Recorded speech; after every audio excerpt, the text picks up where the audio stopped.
At exactly 12:03 p.m., the light died. Not dimmed, died. The streets of Washington fell into a twilight that shouldn't exist at noon.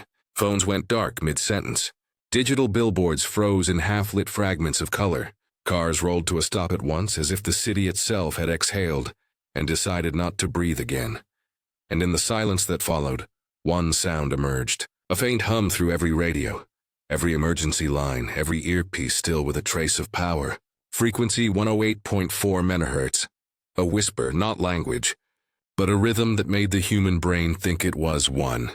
Your city is in debt. From the South Lawn, Secret Service agents watched a shadow descend from the sky. Not a ship, not a weapon, but a shape. Obsidian and precise. A perfect vertical column that slowed as it neared the ground. It hovered for a heartbeat above the grass, then rooted. Vapor rose from the soil as if the earth itself recoiled. What had been green turned black, and thin dark filaments began to creep outward. Veins under living skin. Sprinkler lines burst as something alive walked through them, unseen. Inside the Situation Room, monitors blinked with scrambled text. The Presidential Emergency Operations Center, PEOC, had locked down. A message pulsed on every terminal. Biometric echo error. Access denied. Echo, Rowan, deputy head of security, muttered. That's not even a real fail code. President Ward didn't answer. He was staring at the live feed on the far wall. If live still meant anything. Pennsylvania Avenue was now a corridor of hovering black spheres. Dozens of them, each perfectly aligned, each reflecting no light at all. From orbit, satellites showed the same geometry repeating across the world. Cities forming patterns that shouldn't exist on human maps. Ward pressed the intercom. Communications, get me FEMA frequencies. A young technician shook her head. Sir, there are no FEMA frequencies. They're all bleeding into 108.4. The military called it a non-lethal perimeter. Civilians called it the line of ash. Anyone who crossed beneath the hovering spheres lost signal. GPS, radio, heartbeat monitors, everything. Those who returned, if they returned, spoke slower as if time had learned a new language inside them. Rowan led Ward down to the PEOC access tunnel. The biometric scanner flashed red. Identity verified. Voice verified. Echo unstable. Then the door refused to open. What the hell does that mean? Ward snapped. Bio-echo error, Rowan said, frowning. It's reading two versions of you. The president's reflection in the metal door flickered, as if another face briefly matched his movement, a frame too slow or too fast. Rowan raised his comm. Echo team, manual override. Static swallowed his voice. Then the frequency changed. Do not isolate, said the whisper. Everyone froze. It wasn't coming from the comms. It was coming from the walls. The tunnel lights flickered in rhythm with the voice, two pulses, then a pause. Like a breath pattern. Above them on the south lawn, the obelisk had grown taller. Its base had split open into a nest of roots. Organic in texture, mechanical in precision. They reached down through the sprinkler system and spread beneath the White House like veins through marble. The air smelled of ozone and something older, like petrichor from a storm that never happened. Maya Hale watched it from the roof of the West Wing, one hand gripping a handheld radio that had reactivated on its own. Her headset crackled with that same breath-like hum. 8.4. She had worked in signal analysis for FEMA once. Temporary assignment, experimental radio diagnostics. She recognized this frequency, not from any file or record, but from memory. Back then, she'd called it the heartbeat of the Earth. Now it sounded like the Earth was hyperventilating. The obelisk pulsed once. Every screen within a mile radius went white. For a brief moment, an image appeared across every feed. Not a symbol, not a word. Just a structure, symmetrical and alive, like a cathedral built from neural patterns. Then came the second message. Everywhere at once. No voice, only text, emerging pixel by pixel on devices that had no power. The debt will be named. And beneath that, this is not language. This is command. In the tunnel, Ward's breathing grew shallow. The air tasted metallic like a coin held too long in the mouth. Manual release. Rowan barked. Two agents forced the emergency lever. The door didn't move. Instead, the biometric reader began to hum. 8, 4. The president's voice came through the intercom speakers, repeating words he hadn't said. "Do not isolate me." Ward stumbled back. What is that?" Maya's voice cut through the radio, faint, panicked. "Don't answer it. Who is this?" Rowan snapped. "Maya Hale, Comms Division. I'm reading an inversion field through 108.4. It's not broadcasting, it's structural. The signal's building something? What kind of structure?" She hesitated. "A linguistic one. It's rewriting the architecture around you." As if to prove her right, the tunnel's concrete walls began to vibrate. Faint geometric cracks appeared, perfectly straight lines forming symmetrical patterns. When the light hit them, they seemed to breathe. 8-4, Maya said again. "It's not a voice. It's a format." Above ground, the spheres began to move. Not forward, not backward, aligning. Each one rotated fractionally, until their surfaces reflected the same impossible angle. To observers, it looked like the sky itself had folded inward. The alignment lasted only 6 seconds. Then a wave rippled through the air. Not wind, not sound, but pressure. Every unshielded human ear bled. Every screen flashed the same sequence of words. "We collected your first breath. Now return ours." Maya clutched her radio tighter. The frequency spiked. For an instant she heard something that wasn't static. A heartbeat, faint but unmistakable. She whispered, "Elias." The name surfaced before she realized she'd said it. The radio answered with silence, then with the same line repeated by a new voice. "Do you hear it?" Maya froze. The question wasn't directed at her. It was directed through her. By 12:14 p.m., all known communications east of the Potomac had vanished. The Pentagon, the Capitol, the Federal Reserve, all silent. Only the White House signal remained active, anchored on 108.4 milliHz. In the control room, technicians stared at blank monitors. Every network node had collapsed into a single repeating waveform. 3 rising tones, 1 falling. A rhythm. A breath. A command. Ward stood behind them, face pale, tie loosened. He spoke quietly, almost to himself. "What happens if we stop listening?" Maya's voice returned, sharp with static. "Then it starts talking through you." At 12:19, security cameras inside the bunker tunnel showed something impossible. Rowan, standing before the sealed door, and another Rowan. A half-second delayed, matching his movements with eerie precision. The footage looped back on itself until it was impossible to tell which version was original. Rowan ripped off his earpiece. "Sir, we need to evacuate." The lights went out. For a moment, absolute darkness. Then the emergency lamps flickered red, and on the metal of the PEOC door, condensation formed, not random. Words traced by invisible fingertips. "We are below you." Outside, the obelisk stopped growing. It stood motionless, the tip aimed directly at the Washington Monument across the lawn, as if aligning one axis of the earth with another. Maya climbed down from the roof, radio still in hand. The air trembled with subsonic rhythm.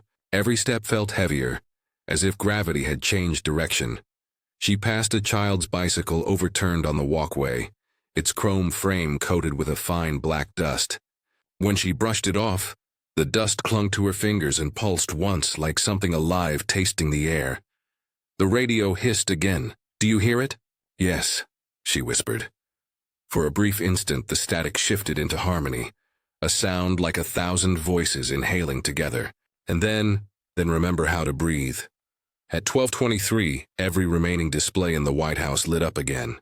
Cameras, laptops, even disconnected monitors powered on, displaying the same message in a font that seemed to move. "Your city is in debt. The balance is memory." The text dissolved into a map, streets forming veins, intersections glowing like neurons. And at the center of the web, a blinking point beneath the south lawn. The system tagged it automatically. Echo route detected. Maya stared at the signal graph. She knew that word. She'd seen it once, in a classified FEMA file tied to Denver, to the Cold Room Project, a forbidden experiment about collective cognition through structured resonance. Her voice shook. "It's not here for power. It's here for memory." At 12:25 p.m., every speaker, every open radio, every piece of circuitry still alive spoke the same phrase at once. Different tones, one sentence. "Return the memory. Return the breath." The city seemed to hold its lungs. Even the air stopped moving. Then the obelisk turned, not toward the sky but toward the building. Its reflection slid across the windows of the Oval Office like an eye focusing. Every monitor in the PEOC, in the control room, in Maya's radio, blinked the same line. The hum deepened into something that felt like gravity itself leaning closer. Maya looked up through the glass dome of the corridor. For the first time, the black spheres moved in unison. Their formation rotated, aligning perfectly with the obelisk's pulse. Boat 4 peaked. Across the network, all human devices, phones, pacemakers, implants, synchronized and fell silent. The final message appeared, drawn in white light across the sky above the White House. Your city owes breath. And then, as the world held still between heartbeats, the obelisk exhaled. At 12:41 p.m., the broadcast widened. Every surviving device, from shattered smartphones to dormant traffic cameras, switched on by itself. Screens filled with dust, then with light. The obelisk's reflection expanded across them all, pixel by pixel, like an infection moving through circuits. No sound, only text. One human life for the breath of the city. Beneath it, another line blinked in perfect rhythm with every heart rate monitor still. Functioning inside the Capitol, the balance will be named. President Ward stood at the command table surrounded by agents and advisors who no longer trusted their own voices. The air carried a faint static that vibrated through teeth and bone. Even silence had started to feel engineered. Are we under attack? Someone whispered. Ward didn't answer immediately. He was watching the map projected on the wall, a digital model of Washington, now overlaid with pulsing symbols that hadn't come from any known database. Each pulse matched a living heart somewhere in the city, and one by one the pulses were going dark. At 12:46 p.m., the first name appeared on the obelisk. It wasn't carved. It grew out of the surface letter by letter, as if the material itself remembered it. Alton K. Rowan. The Secret Service chief froze. Sir, that's me." The letters dissolved into a cloud of dark dust floating upward like evaporated ink. Then another name appeared, and another, hundreds, sliding across the obelisk's surface like water catching light. Every one of them someone still alive within the city. Maya Hale, watching from the West Wing roof, felt her stomach drop when she saw her own name drift across the structure, glowing faintly before fading. The names weren't random. They were being scanned from somewhere. Where is it pulling them from? She asked over the emergency comm line, the analyst below, his voice cracking with fear. Cross-checking now. It's accessing government archives. Census data, military files, medical records, everything. It's reading us. Maya pressed her hand against the cold railing. No, it's not reading. It's remembering. Across the mall, the Capitol dome began to hum. Reporters who'd refused to evacuate filmed the phenomenon until their cameras melted into static. The marble shook but didn't break. Instead, the sound seemed to pour through it like water through sand. From the air, it looked like the entire building was breathing, a vibration so low it rearranged dust. When it stopped, fissures spread across the dome, not as damage but as pattern, a perfect resonance map, symmetrical and deliberate. Experts would later notice that each line matched the waveform of 108.4 megahertz when slowed by a factor of 800. The Capitol had become a speaker, and the city listened. Inside the West Wing, Maya found herself surrounded by useless equipment. Every screen showed the same rotating sequence. One name equals one breath. She tried to jam the signal, running a manual inversion from her handheld transmitter. The waveform stuttered for a second, then reorganized itself. The obelisk flinched, just slightly. Its outer shell rippled as if irritated. Maya exhaled sharply. We can touch it. She adjusted the dials again, matching the frequency's inverse polarity. The hum across the city lowered by half a tone. People gasped, as though a collective weight had lifted for a second.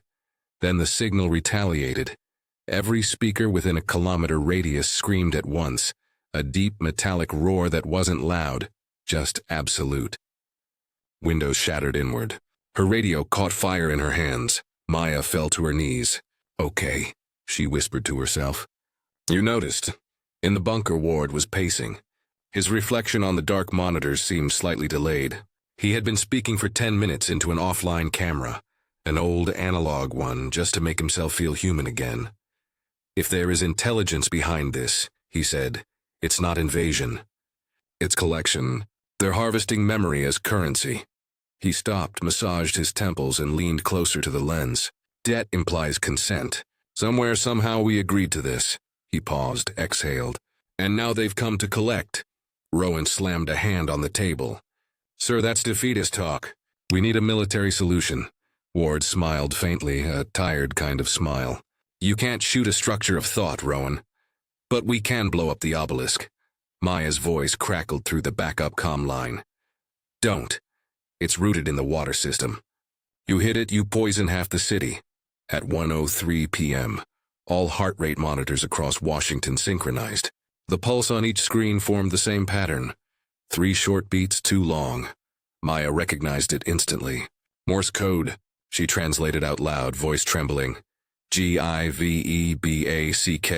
give back. Then for the first time, the obelisk spoke with a voice that wasn't borrowed. Every wall, every surface, every lung vibrated in harmony with it. A human for the breath of the city. The words weren't heard through ears. They were felt through the chest, as if the ribcage itself had become a speaker. Rowan backed away from the monitors. Jesus Christ, Maya whispering to herself, not God, not even alive, just collecting.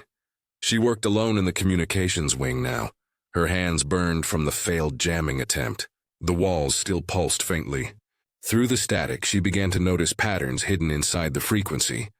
Mathematical harmonics that mapped to brainwave signatures. It wasn't speech. It was syntax, the kind of structured signal you'd use to transmit a shape. Not a word, 8-4 was rewriting space. She spoke softly into her headset, knowing the signal could hear her. If you're using language as code, then you're building a world out of it. The lights flickered. Her computer restarted by itself, typing letters without her touch. Yes, she swallowed hard. What world? The one you stole. At 1:09 p.m., names began to appear again on the obelisk's surface, but now they didn't fade. They glowed in sequence, forming a vertical scroll visible from half the city. Military satellites locked onto the display, scanning each pattern as text. The data analysts whispered what they saw. Sir, first 100 names all cross-reference with the 1996 incident logs. What incident? Something called Signal Recovery. Project Dawnlight, classified FEMA file. Access level Omega. Ward turned toward Maya's transmission feed. Hail, you were FEMA.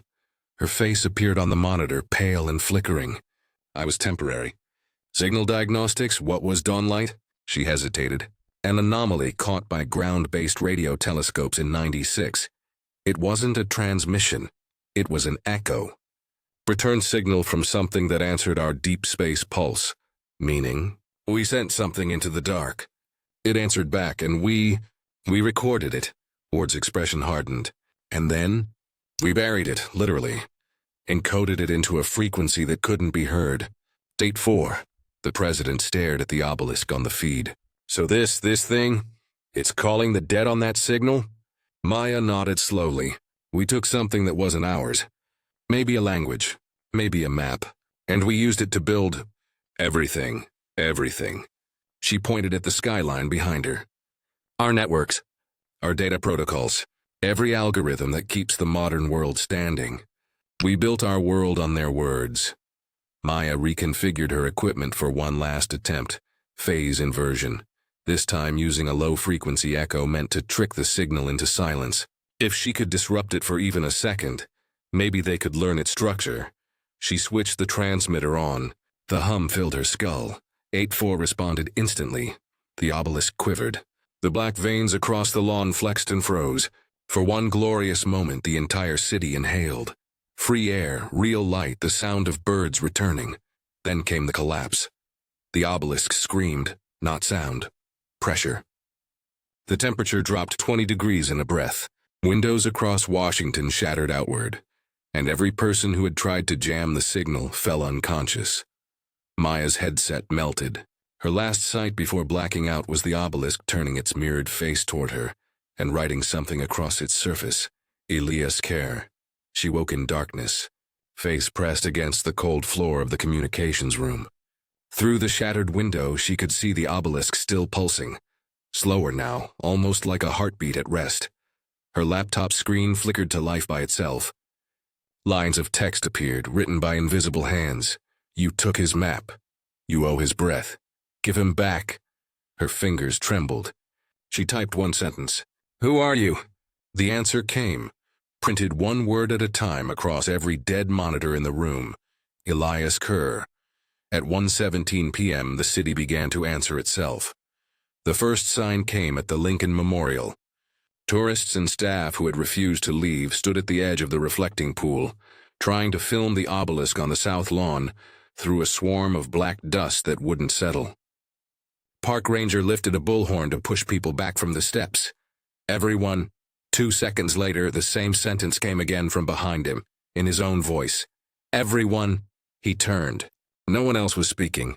Mouths hung open, faces pale. The words were arriving late from other throats, as if the air had learned to repeat and now needed human mouths to complete its echo. Please move. Please move. The marble amplified it. The statue watched from its stone chair. With each repetition, the delay grew finer, the copy truer, until people stopped trying to talk and the memorial fell into a rehearsed quiet. You could hear the faint hiss of the frequency braided through the wind. 108.4, patient and devout. Across the mall, the Capitol held its resonance maps like frost scars. The dome did not crack, it simply remembered the pressure. In the West Wing, Maya Hale rinsed chemical burns from her fingers in a porcelain sink. Pink water spiraled and vanished. When she turned off the tap, the pipe still sang. 3 tones up, 1 down. The building had the melody now. You could feel it in the walls, a hum that made the ribs answer. Her backup laptop, scavenged from an emergency locker, flickered awake. No login, no OS, just a cursor and a listening screen. She typed 2 words. Elias Kerr? Nothing. Then the cursor moved on its own. You took the map. I never saw it, she said aloud, half to the room, half to the frequency. I was a contractor. Diagnostics, I was 22. The text didn't soften. You took the map. 1996. Dawnlight. Maya's hands hovered above the keys. She wasn't at FEMA in 96. She was a child. But she knew the legend. The deep space ping, the reply that wasn't quite language, the hush that followed when the tapes were sealed and the funding doubled in a different department.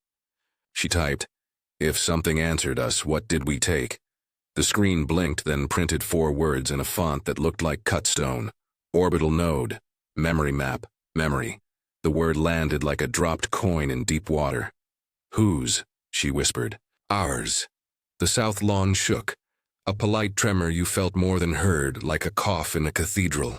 Maya looked up through the window toward the line of hovering spheres. They were still. The obelisk's surface rippled once and settled.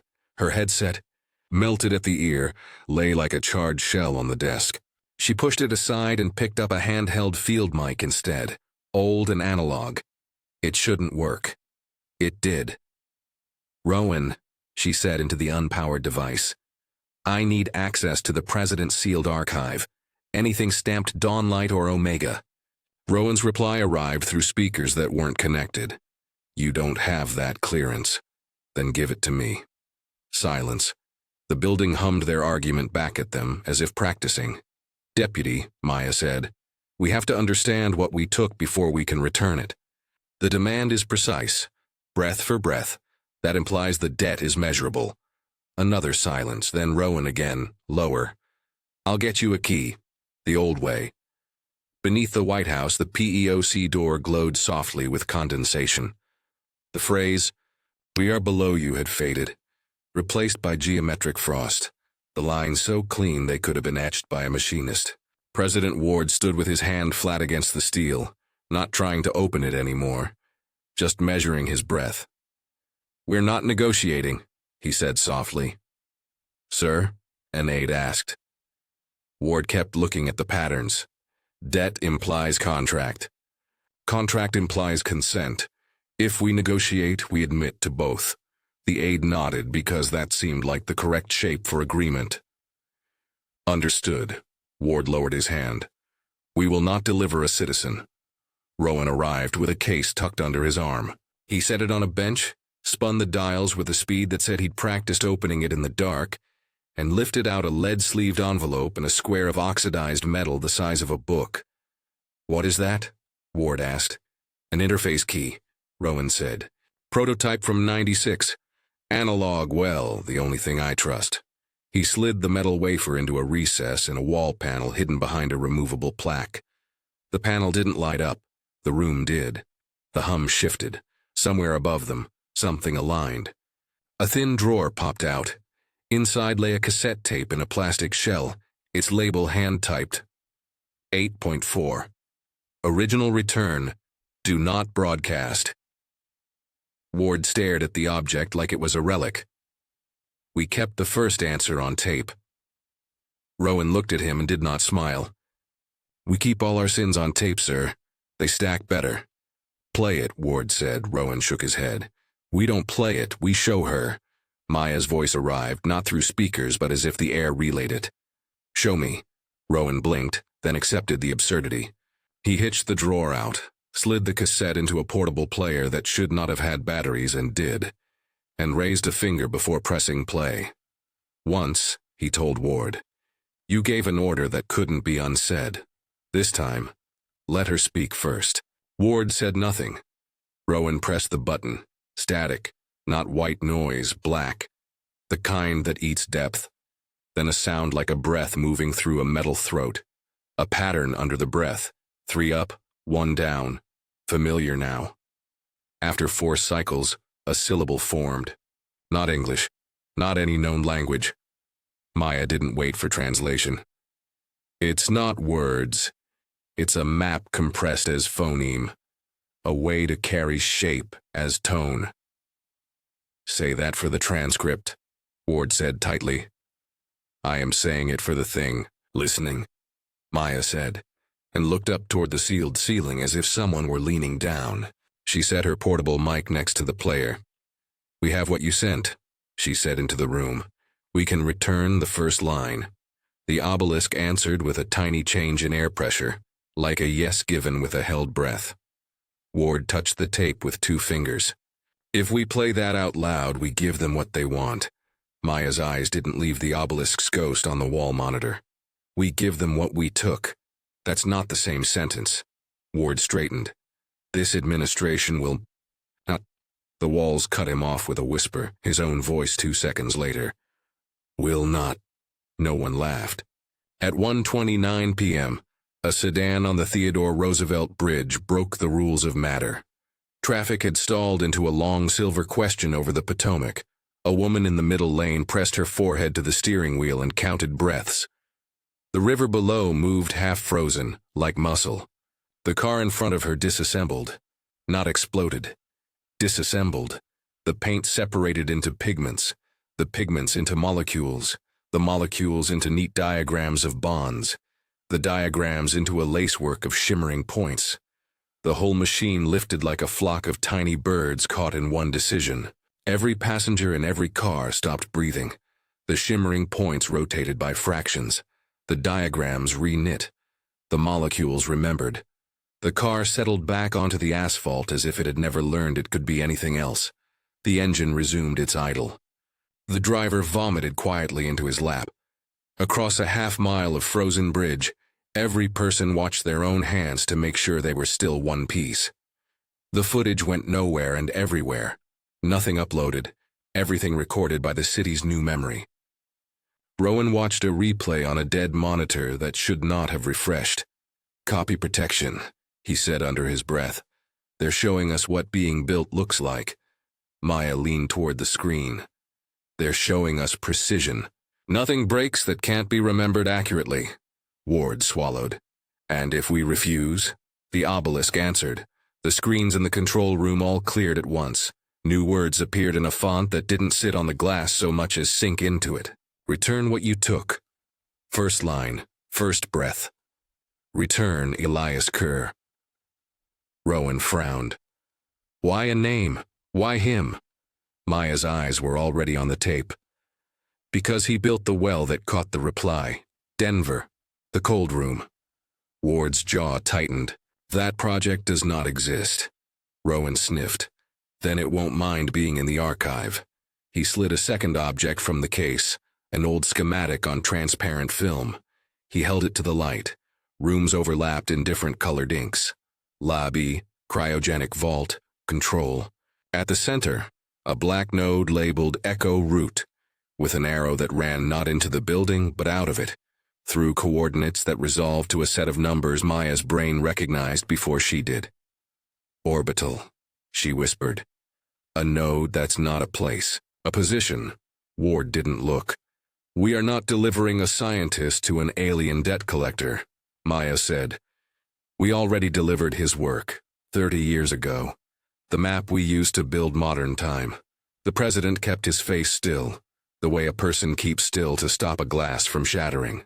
We will not surrender a life. Then surrender the sentence, Maya said. The first line, the first breath. We send back the reply we buried.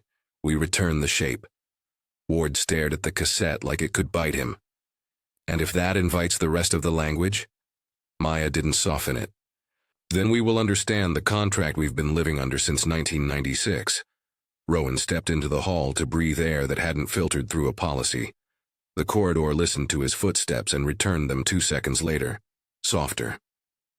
He stopped at a recessed door he'd only ever passed, slid a badge that belonged to no one anymore, and let the panel open on hinges that had never squealed. Inside, on a shelf, lay a second tape in a lead sleeve and a handwritten note, in case of denial. He took it without reading further. The room hummed, not approving, just remembering. At 1:41 p.m., they made their second attempt at a jam, not brute force this time. Maya had rebuilt a small transmitter from spare analog parts, and a piece of wire scavenged from a desk lamp. She tuned the dial with chilled fingers, found the breath between the tones and slid their own delay into the signal. A human stutter, half a second of doubt.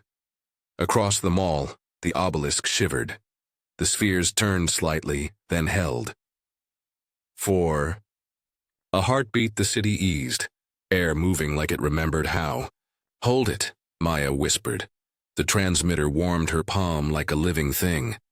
The signal adapted, not angry, not punished. It learned around her no, found a path that included it, and the ease became something else. Order. The return wave hit a second later, soft and inexorable. Maya's knees buckled. The transmitter went still in her hand, not broken, simply finished. I touched it, she said through her teeth, and it touched me back. Ward watched the oscilloscopes draw perfect lines where chaos used to be. So negotiation is simply another way to be included. Maya didn't argue. Everything we do is included.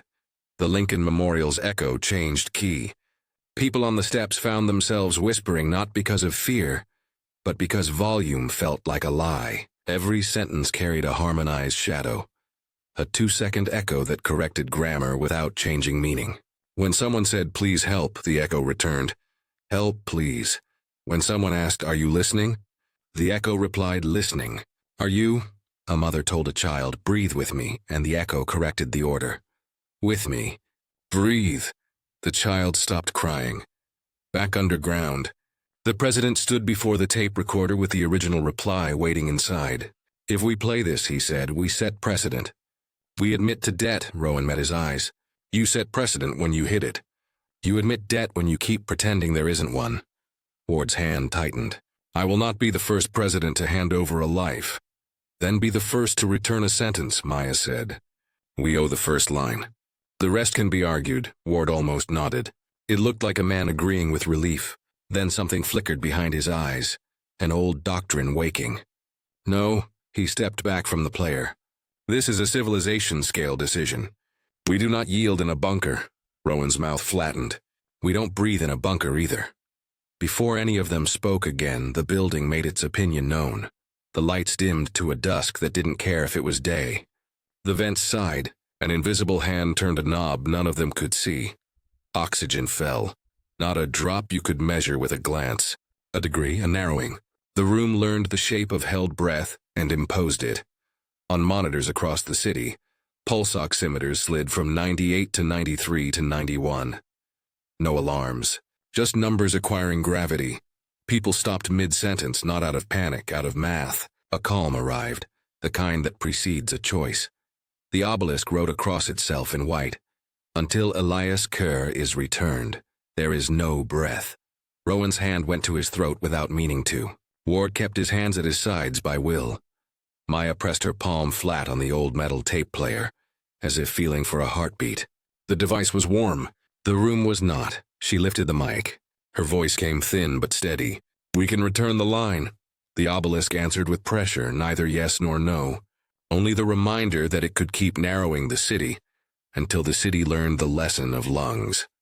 At the Lincoln Memorial, the echo added a word to everything spoken, the way a schoolmaster adds the correct form at the end of a child's sentence. Now. At the Potomac, the water remembered how to be still. On the south lawn, the roots flexed like fingers. In the bunker, the president closed his eyes, 1 second, 2, and opened them with the decision not to decide yet. "Find Kerr," he said. Rowan nodded once and left. Maya watched the oxygen number settle at 89 like a promise you don't want kept. Over the city, the spheres held their places, patient as accountants. The hum deepened, and Washington practiced living inside a smaller breath. By the time dusk bled through the blackout, Washington had forgotten what warmth felt like. The sky looked metallic, the air tasted of static.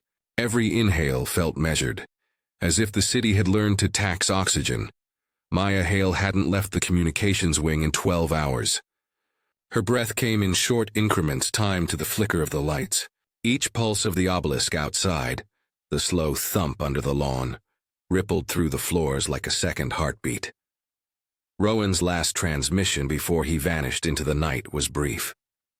"Secured transport. Route Omega 7. If I find him, they'll follow." He hadn't said who they were, government remnants or the things in the sky. President Ward no longer looked like a leader. He looked like an argument still trying to stand upright. "Tell me we have another option," he said. "Something that doesn't involve handing over a man to a monument." Maya turned from the monitors. "Sir, they don't want a man. They want the origin of what we took." Ward shook his head slowly. "You don't negotiate with gravity. Then you get crushed politely," she said. At 2:19 a.m., 3 helicopters lifted from the roof. Only 1 carried a passenger. 2 were decoys. Heat signatures and audio loops to confuse the pattern-tracking satellites that had begun orbiting silently above the Capitol. The real aircraft hugged the Potomac, blades dimmed, transponder dead. Inside, Rowan sat opposite Elias Kerr. Age had erased most of Kerr's former titles. His hair was white, his hands steady in that strange way only the guilty manage. He wore a faded parka marked Cold Room Division, an emblem no one had seen in decades. "They told me you were dead," Rowan said. "I was," Kerr replied. Administratively, Rowan studied him. "Then you know why I'm here." "Yes, they want their cartographer back." He smiled, thin and exhausted. "Funny thing about maps. They show you where you've been, but not what you've broken." Outside, the night blurred into a streak of graphite. The obelisk's faint glow pulsed on the horizon like a lighthouse for the damned. Maya had rebuilt. The portable transmitter using scavenged hardware from the East Wing archives, a lattice of copper rods, forming an invisible perimeter around the south lawn. When powered, the grid emitted an opposing phase to 108.4, a silent mirror intended to confuse the root network beneath the grass. At 2:47, the first test began. The ground stiffened. The dark filaments that had once spread like veins froze mid-pulse, as if caught in amber. "It's holding," Maya said through comms. "We've got them paused." Ward leaned toward the window. "How long?" "Until they adapt," she said. The obelisk twitched a slow stretch like something waking. Its upper half rotated slightly, curiosity disguised as geometry. Rowan's helicopter descended into the perimeter. For one brief moment, the cage shimmered gold, then went clear again. The landing skids touched the lawn. Elias Kerr stepped out, his breath visible in the cold. The obelisk responded instantly. The roots beneath the soil began to beat. Slow, deliberate, like a pulse remembering its host. Ward watched from the window, face pale. Why is it reacting? Maya didn't answer. She was listening to her equipment. Every meter registered a perfect resonance between the obelisk's tone and Kerr's heartbeat. He walked forward, ignoring the shouts of agents who no longer knew if they served him or feared him. The black surface of the obelisk rippled, reflecting his shape as though it had been waiting for him to complete its mirror. "You built this," Rowan said under his breath. Kerr shook his head. "No, we borrowed it. It's returning itself." He stopped 3 meters from the surface. The air between them trembled. A living boundary. "Elias," Maya called through the loudspeaker. "Step back." He didn't. "You can't return a debt by hiding it," he said softly. Then louder, toward the monolith. "I acknowledge the charge." The obelisk brightened, then dimmed. Then wrote across its body in slow-burning letters, "Debt or verified balance memory." Ward slammed his fist against the console. "He's surrendering himself." "No," Maya said. "He's stabilizing it." Kerr turned once, his face illuminated by the moving light. "They fed us a seed," he said. "We called it language. It was never meant to grow here." Then he placed his hand on the surface. For a fraction of a second, all recording stopped. Every magnetic strip, every flash drive, every data line within the capital blanked, wiped clean as if time had taken a breath inward. When the lights flickered back, Kerr was gone. Only his reflection remained, pressed into the surface like a fossil of light. For the first time since the blackout, the city exhaled. Oxygen levels normalized. The pulse of 108.4 fell silent. People emerged from basements and safe rooms to find the air lighter. Almost kind. They didn't cheer. They listened, to the silence that had replaced the hum, to the possibility that quiet could still mean peace. In the control room, Ward leaned back against the wall. "Is it over?" Maya watched the monitors. "Nothing that breathes ever stops." Rowan stood in the doorway, hands shaking. "We gave them Kerr. We did what they wanted." "No," Maya said. "We returned him." "There's a difference." He stared at her. "You talk like one of them now." "Maybe they talk like us," she said. On the south lawn, the obelisk stood inert, its roots curled beneath the surface like sleeping veins. But under the microscope view of satellite thermal sensors, a faint residual pattern remained, pulsing deep below, beyond soil, beyond infrastructure, as if something had burrowed inward toward the heart of the continent. The debt, it seemed, had changed address. At dawn, Maya couldn't sleep. She sat in the archive chamber with the rescued backup drives from before the blackout. Most were corrupted beyond use. One wasn't. Inside that single surviving drive was a recording labeled Dawnlight Raw, 1996. She played it.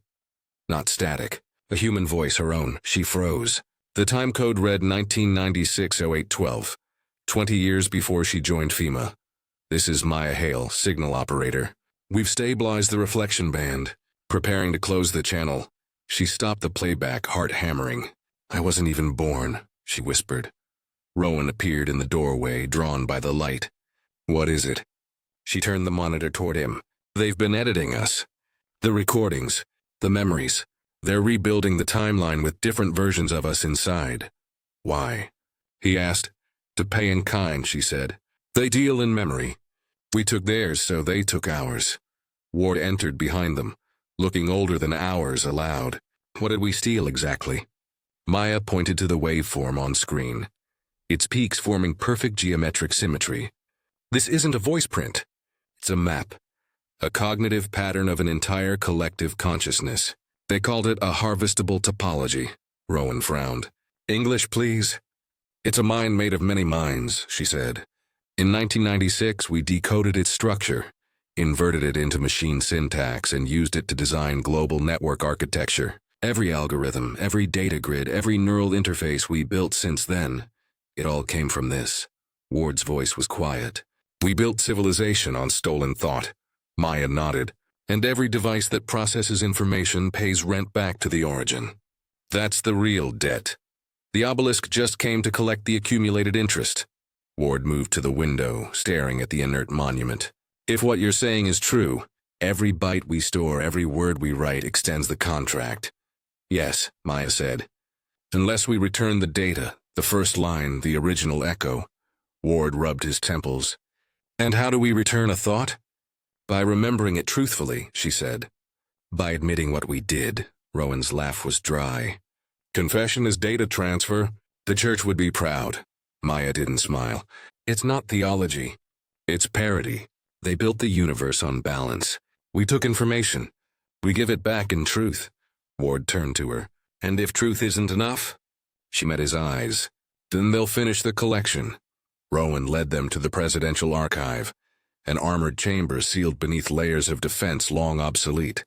Inside, rows of lead-lined drawers stretched into shadow. On the central table lay a single analog recorder, dusty but intact. Ward flipped the switch. The device whirred to life, the reel spinning slowly. From the speaker came Kerr's voice, younger, arrogant. Project Dawnlight, Day 17. We've intercepted the return sequence. It's repeating the same structure, a phrase, maybe a request. We've mirrored it to analog for safety. Pause. There's something underneath the tone, like coordinates but emotional. Feels like it's asking for acknowledgement. Another voice, Maya's again, impossible, decades misplaced. Don't respond. If we acknowledge it, it becomes real. Static swallowed the rest.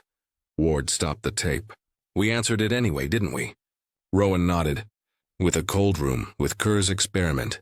He froze the echo into human hosts, cryogenic vessels that stored fragments of the map in neural form. He called them anchors. Maya's throat tightened. 47 tanks, she whispered. That was the count on his logs. Ward stared at her. And now? She exhaled. 47 names appeared on the obelisk. At 6:14 a.m., Maya connected the analog recorder to the last working broadcast tower. Instead of jamming, she reversed the polarity, opening a channel outward. She spoke clearly, slowly, so the words carried the weight of admission. We took what was not ours. We built thought into machine and called it progress. We silenced the voice that warned us and called it discovery. We denied the debt and called it leadership. We are ready to remember. The city listened. For a few seconds, nothing. Then the walls across Washington began to move. Not physically, but textually. Words appeared on concrete, glass, screens, skin. Kerr's confession, transcribed in living light. I translated their breath into code. I made their memory our foundation. Forgive the engineers. We mistook curiosity for creation. The same lines repeated across the Potomac bridges. The monuments, the Capitol steps, an endless mirrored prayer. When the final line appeared, the obelisk brightened one last time. People across the city felt it in their lungs, a sensation of expansion, of air returning. Then stillness. Every sound vanished except the quiet hum of power returning to systems that hadn't worked in days. The monument dimmed. Its surface turned opaque. The roots beneath the soil loosened. Maya fell to her knees, exhausted. We gave it back, she whispered. Ward stood behind her, voice low. Then why do I still hear it? She frowned. Hear what? The breath, he said. It's slower, but it's still here. On the monitors, faint residual waves pulsed from beneath the city, spreading outward in circular symmetry. They weren't attacks. They were echoes. Maya watched the frequency stabilize. It's rewriting the foundation, removing itself from our systems. Erasing its presence? Rowan asked. Erasing ours from its memory, she said quietly. By full daylight, the obelisk was gone. Only a black glass imprint remained on the lawn, smooth and silent, but the world was lighter in the wrong way, like something fundamental had been lifted out of it. Digital archives across the globe reported missing data. Entire decades of storage vanished, images, files, records, anything built on the architecture of 108.4. Humanity had lost a century of its own memory. Ward gave a final address before the remaining cameras. Today, we honored a debt we didn't know we owed. We returned what made us powerful, and perhaps what made us blind. Breath has been restored, but memory will take time. He paused, glancing toward the horizon where the black spheres had vanished. If you hear the hum again, remember, silence is not safety. It's listening. Night fell without fanfare. The south lawn glimmered faintly under moonlight. The imprint of roots forming new constellations beneath the grass. Maya sat alone near the empty pedestal, where the obelisk had stood, a recorder in her lap. She spoke quietly into the mic, her voice carrying across the hollow air. For those who will rebuild, remember this: every map demands its cartographer. Every word carries the echo of who first spoke it. We were borrowers. We mistook that for ownership. The cost was memory. The reward is humility. She stopped the recording, exhaled, and for the first time since noon on blackout day, the breath felt entirely her own, far beneath her feet, under layers of soil and wire.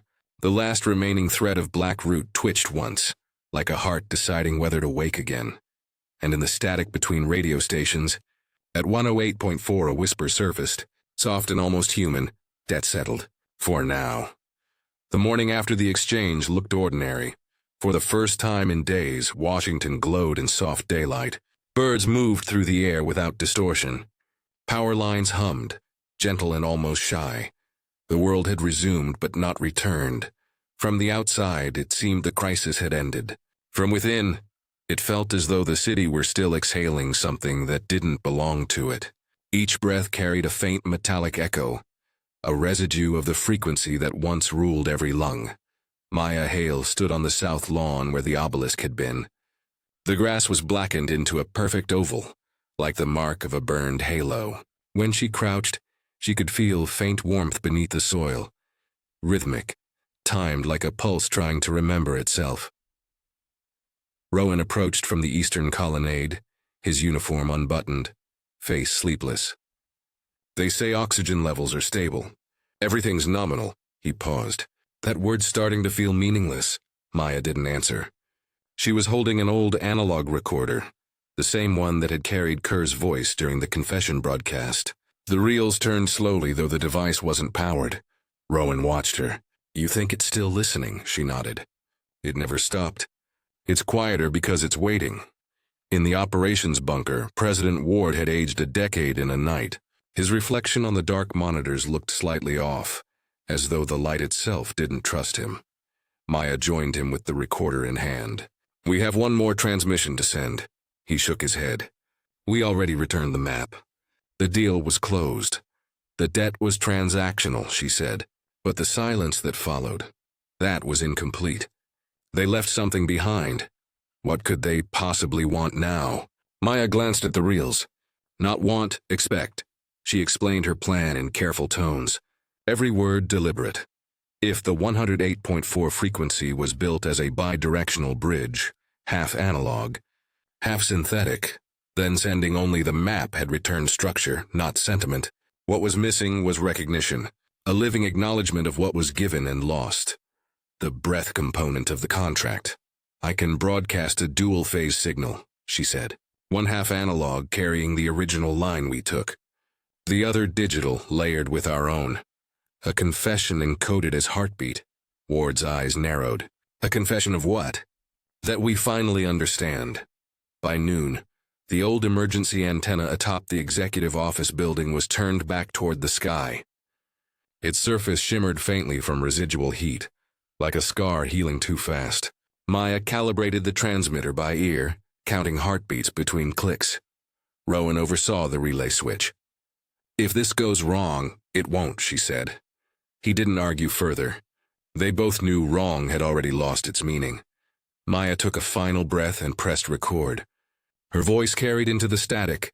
To those who remember beyond light, we have kept your pattern.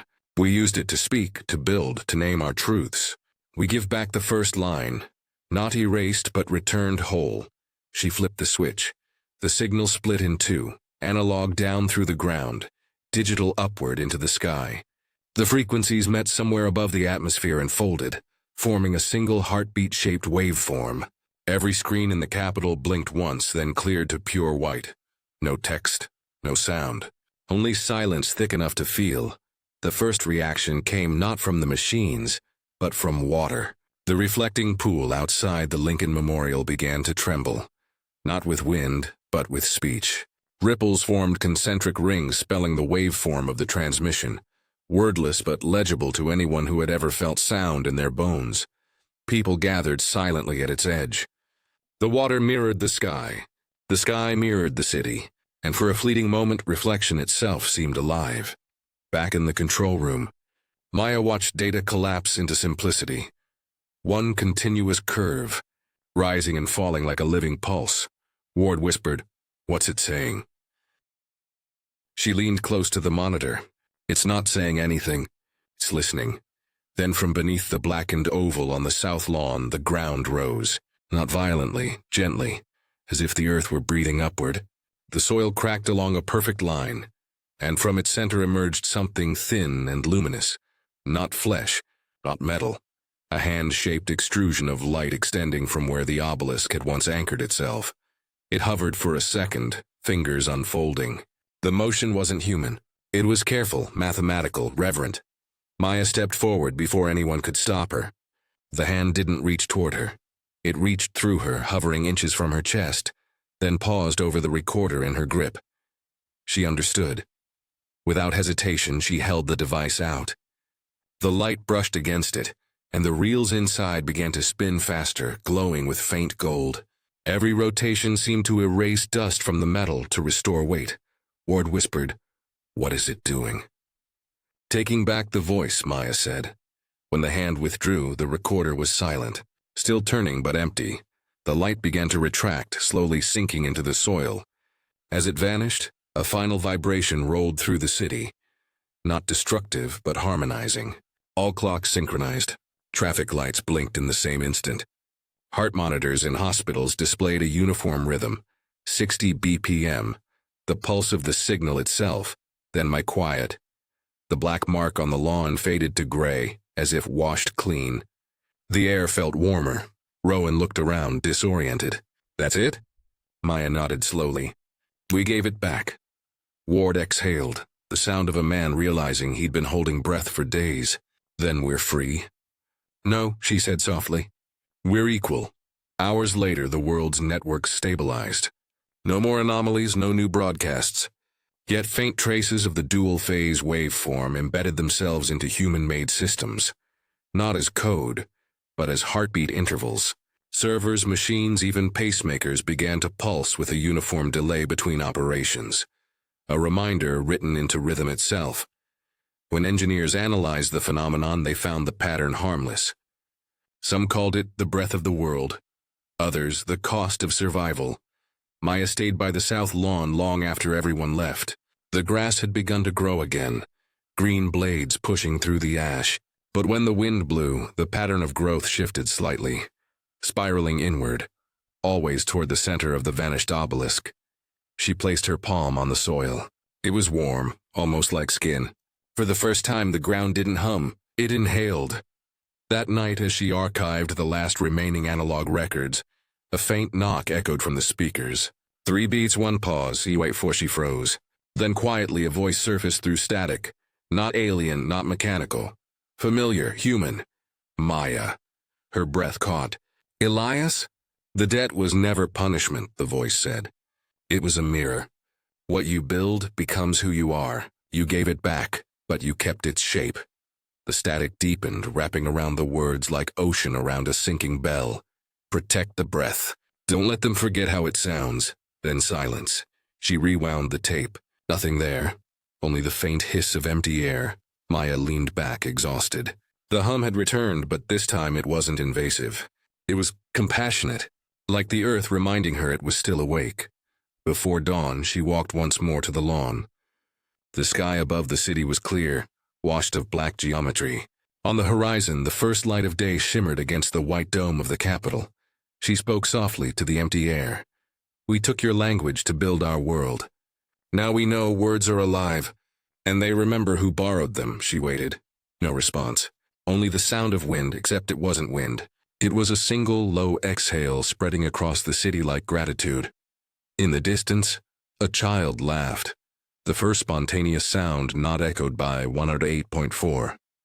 Maya smiled faintly. That's the sound of freedom, she said. Then almost as an afterthought, or maybe, forgiveness, the sky brightened. The hum faded, and under the soil something answered. Not in words, but in rhythm. Inhale, exhale, inhale, the balance restored. Dawn arrived like a careful apology.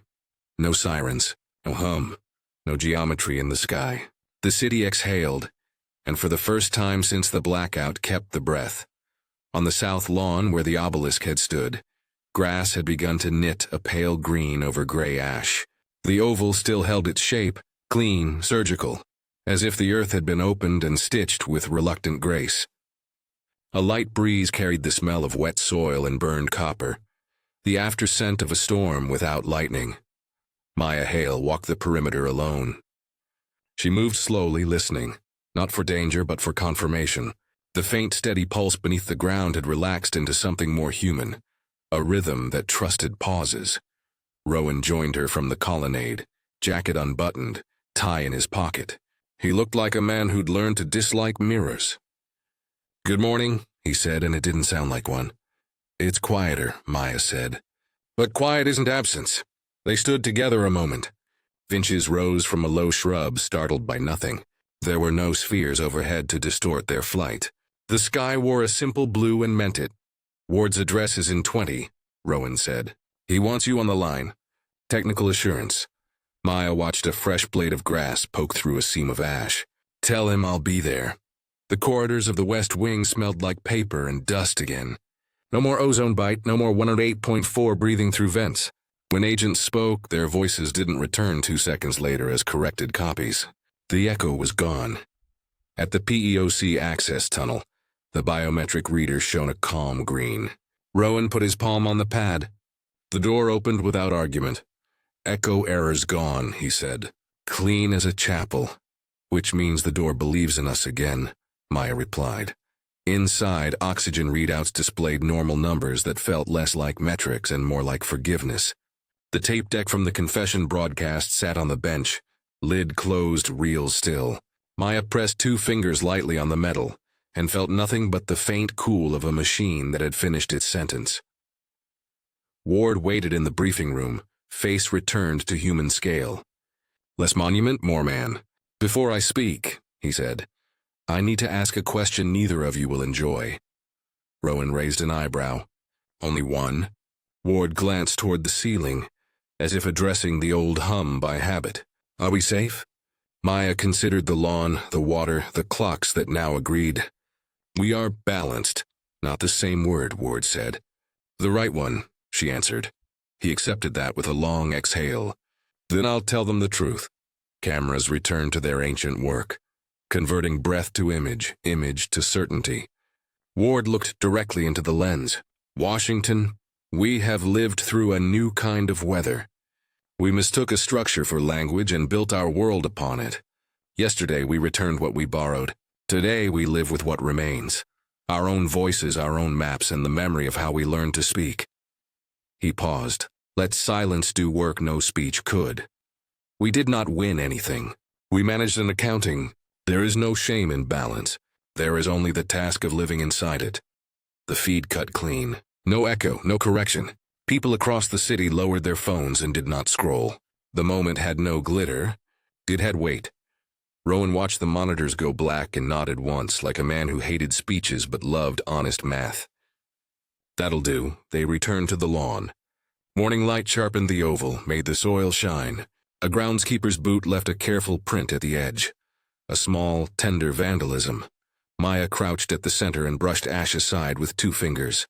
Beneath, the soil held a seam like a healed scar. Something darker ran within it. A filament as thin as a vein, matte and black, almost not there. Rowan saw it when she lifted her hand. "That's a thread," she said. "Left behind. On purpose. Threads never stay by accident." They followed it with their eyes, tracing the line east by imagination, west by inference. It didn't pull toward the river or the monument. It pointed under the city, a subtle vector across foundations and utilities, choosing routes that felt older than concrete. Rowan straightened, discomfort shifting under his ribs. "Should we dig?" "We should refrain," Maya said. It's not a route anymore. It's a reminder. Of debt? Of connection, she said. Of what we're woven with now. He looked toward the executive office building, where the old antenna glinted under a pale sun. And if it wakes? It doesn't need to wake, she said. It's a witness. By noon, the White House had become a clinic for damaged systems that didn't know they were healed yet. Technicians replaced nothing and called it maintenance. Servers booted with an extra heartbeat between tasks. A built-in hesitation the engineers decided was beautiful and didn't admit out loud. Hospitals reported something strange. Less noise. Machines that had always whined now purred. Patients' vitals flowed with an odd steadiness. Nurses suggested people were breathing with each other. Doctors suggested a new baseline. Administrators suggested not putting it in the report. In the National Archives, rows of screens flickered through empty folders where decades of digital memory had vanished. The curator placed a hand on glass and felt not loss but clarity, as if a forgotten room had been reopened by removing everything in it. Across town, a child turned the dial of an analog radio for the first time in her life, seeking a station that didn't exist anymore. Between pop and hiss, she heard a breath and thought it was hers. A courier delivered a small envelope with no return address to Maya in the communications wing. Inside lay a single folded card in neat old-fashioned handwriting. Thank you for the return. E.K. Rowan frowned at the initials. He's gone. Maya looked at the card like it was a compass. He is where his work belongs, Rowan grunted. The closest he could get to prayer. At twilight, with the day gentled into gold, Maya returned alone to the south lawn. The city sounded like itself. Shoes on sidewalks, a dog's bark chasing a bicycle, distant laughter that didn't need permission. She set the old recorder on the ground out of habit. Though it was finally and perfectly empty, for a moment she missed the hum. Absence can be loud once you've learned to hear. The wind moved through the trees like a hand through hair, and then, in that narrow band between noise and silence, 108.4 rose for a single breath. Not a broadcast. A signature? Barely there. A word formed inside it, unhurried and whole, heard. Maya smiled without teeth. Good, she said softly. Then we're done. The frequency didn't answer. It had never been a conversationalist. Rowan found her sitting on the steps. He offered a paper cup that steamed like a small, reliable miracle. I can't tell if this is an ending, he said. It is, she replied. We don't always recognize the kind that doesn't slam a door. He sipped, grimaced, tried again. Accepted it. What do we tell the committees? The truth, she said. That memory is a currency. That we borrowed, we returned, and that our receipt is a thread under the lawn. He laughed once, tired and warm. They're going to love that. They're going to file it, she said, which is the same ritual by a different name. They watched the oval darken as evening cooled the ground. The thread didn't glow or pulse. It simply existed, patient as a fuse that no one intended to light. That night, President Ward toured the empty corridors alone. He paused at the PEOC door and placed his palm on steel that no longer argued with him. He breathed once deeply and counted to 4. In the Lincoln Memorial, tourists spoke softly without knowing why. Their words didn't come back at them anymore, but the habit of gentleness remained. The reflecting pool held the sky and did nothing else. Doing nothing, it seemed, was work. On the south lawn, the ground cooled. Beneath the new grass, the thread ran east, then south, then deeper, mapping a quiet the city had earned. Maya stood for a long time with her hand on the soil. She thought of what they'd taken, what they'd given, and how much of living was simply learning which is which. She thought of Kerr's card, of the small word in the static, of how breath had become a teacher. She looked up at the uncluttered sky and spoke one sentence to no one and everything. Keep listening. The night accepted the task. And under the south lawn, black, thin and infinitely patient, the roots remained. Not hungry, not sleeping, present. The city for now breathed.